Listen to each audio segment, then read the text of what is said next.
పశ్చిమ గోదావరి జిల్లా భీమవరంలో ఎమ్మెల్యే పులపతి రామాంజనేయులు సుమారు 2 కోట్లతో భీమవరంలో పలు అభివృద్ధి కార్యక్రమాల్లో పాల్గొన్నారు. వారు మాట్లాడుతూ కూటమి ప్రభుత్వం వచ్చాక అభివృద్ధి ధ్యేయంగా పనిచేస్తుందని, ప్రజలకు మరింత మౌలిక సదుపాయాలు కల్పించడంలో ఎన్డీఏ ప్రభుత్వం ముందుంటుందని, ఈ సందర్భంగా వివిధ వార్డుల్లో సీసీ రోడ్లను ప్రారంభించడం జరిగిందని, దీనివల్ల ప్రజా రవాణా వ్యవస్థ బాగుపడుతుందని, ప్రజలకు అన్ని వేళలా అందుబాటులో ఉంటుందని తెలిపారు. ఈ కార్యక్రమంలో జనసేన పార్టీ సీనియర్ నాయకులు మాగాపు ప్రసాద్, జన సైనికులు, వీర మహిళలు, కూటమి నాయకులు, కార్యకర్తలు, అభిమానులు భారీ సంఖ్యలో పాల్గొన్నారు.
సెయింట్ యాన్స్ స్కూల్ దగ్గర నుంచి గంగానమ్మ గుడి వరకు 84 లక్షల రూపాయలతోటి సిసి రోడ్డు ప్రారంభించుకోవడం జరుగుతుంది.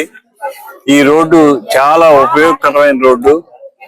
ఈ స్కూల్ ఉండటం ఒకటి, ఈ ప్రాంతవాసులందరికీ కూడా శాశ్వత పరిష్కారం చేయాలని ఆలోచన చేసి సిసి రోడ్డు శాంక్షన్ చేశాం.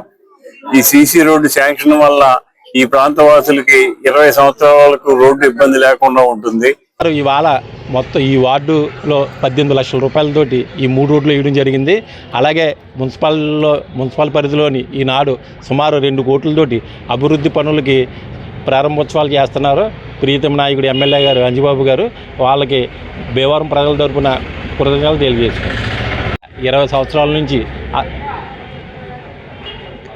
పెండింగ్లో ఉన్న మరి ఈ రోడ్లు, ముస్లిం స్ట్రీట్లో రోడ్లు, మరి ఎమ్మెల్యే గారు ఆయన నగ్గగానే ఆయన ఎమ్మెల్యే గారు తనయుడు ప్రశాంత్ గారు 19వ వార్డులో ప్రచారానికి వచ్చినప్పుడు ఆయనకి మరి వార్డు సమస్యల మీద ఇక్కడ ఉన్న మహిళలు ఆయనకి వినతి పత్రం ఇవ్వడం జరిగింది. దానికి వెంటనే ఆయన మనం నగ్గగానే సంవత్సరం లోపు ఈ సమస్య తీరుస్తానని అన్నారు. దానికి అనుగుణంగా ఆయన ఎమ్మెల్యే గారితో చెప్పి ఈ రోడ్డు సమస్య తీర్చారు. ఇవాళ ఎమ్మెల్యే గారు అలాగే టీడీపీ ఇన్ఛార్జ్ తోట సీతారామలక్ష్మి గారు, శారద గారు, బండి రమేష్ గారు ఇలా ఆధ్వర్యంలో ఈ ప్రారంభోత్సవం జరిగింది. దీనికి సహకరించిన ఎమ్మెల్యే గారికి, ప్రశాంత్ గారికి, అందరికీ మా వార్డు తరపున, మా వార్డు ప్రజల తరపున కృతజ్ఞతలు తెలియజేసుకుంటాం. 19వ వార్డులో 4 సీసీ రోడ్లు ప్రారంభోత్సవం జరగడం జరిగిందండి.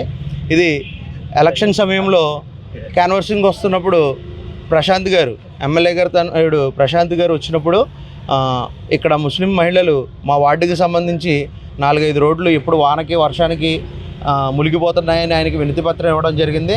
గెలిచిన వెంటనే మా సహకారం ఎప్పుడు ఉంటుంది, గెలిచిన వెంటనే నేను దీన్ని పరిష్కరిస్తాను అన్నారు. ఆయన చెప్పినట్టుగానే గెలిచి సంవత్సరం అవ్వకముందే ఎమ్మెల్యే గారి దృష్టికి తీసుకెళ్లడం జరిగింది. ఈ సీసీ రోడ్లు వేయించడం జరిగింది. గతంలో 15 సంవత్సరాలుగా ఈ రోడ్డు సమస్య ఇట్లాగే ఉన్నది. ఈరోజు ఎమ్మెల్యే గారు గెలిచిన తర్వాత ఈ సమస్య పూర్తవడం జరిగింది.